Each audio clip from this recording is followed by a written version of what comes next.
The extinction order was read aloud, its clarity perfect and emotionless.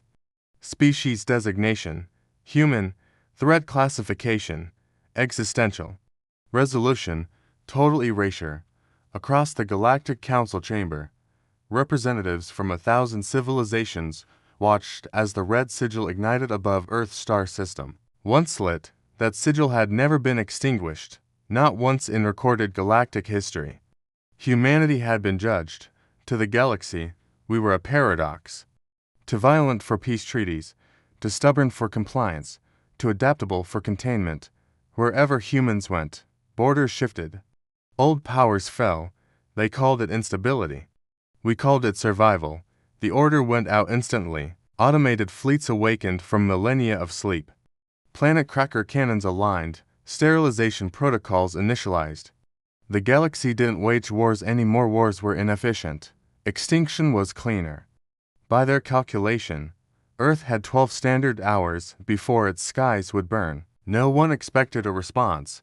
Earth was classified as a pre-unified, politically fractured, and technologically inferior world. No seat at the council.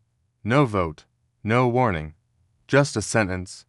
What the council didn't know was that humanity had been preparing for this moment for over a century. We had already asked the question no other species dared to ask: what if the galaxy decides we shouldn't exist? At first, Earth didn't panic.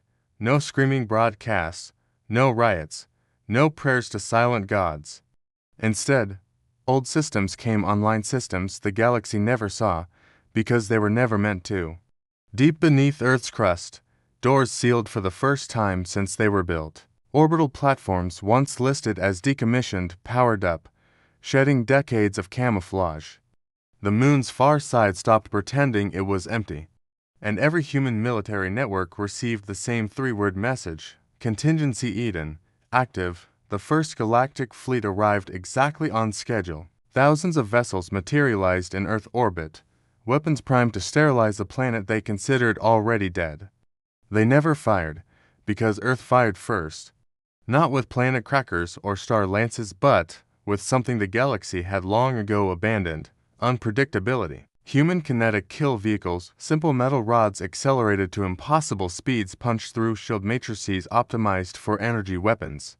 Old nuclear warheads, thought obsolete, detonated inside tightly packed fleets where modern doctrine said no one would ever be foolish enough to cluster. Human ships didn't fight clean. They rammed.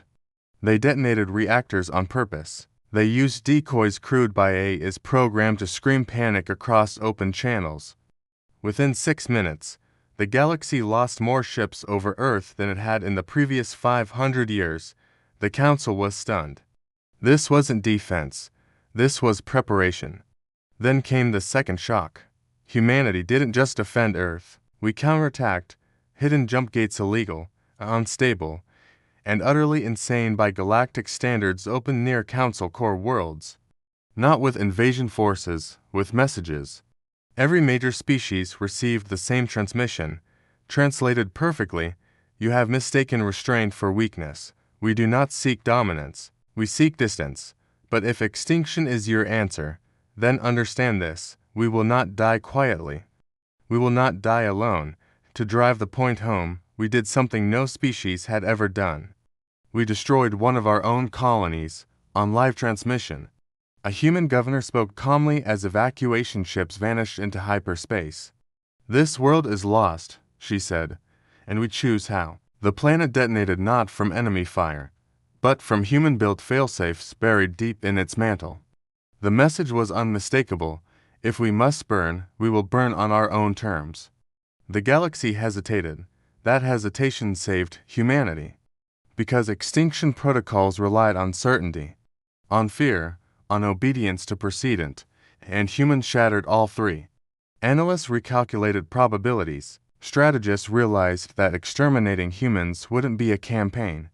It would be a war, a long one, a costly one, a war where the enemy would adapt faster, hit harder, and never stop. The red extinction sigil flickered.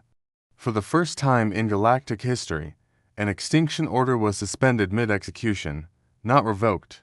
Suspended? Earth survived the first day, then the second. Then the galaxy did something unthinkable.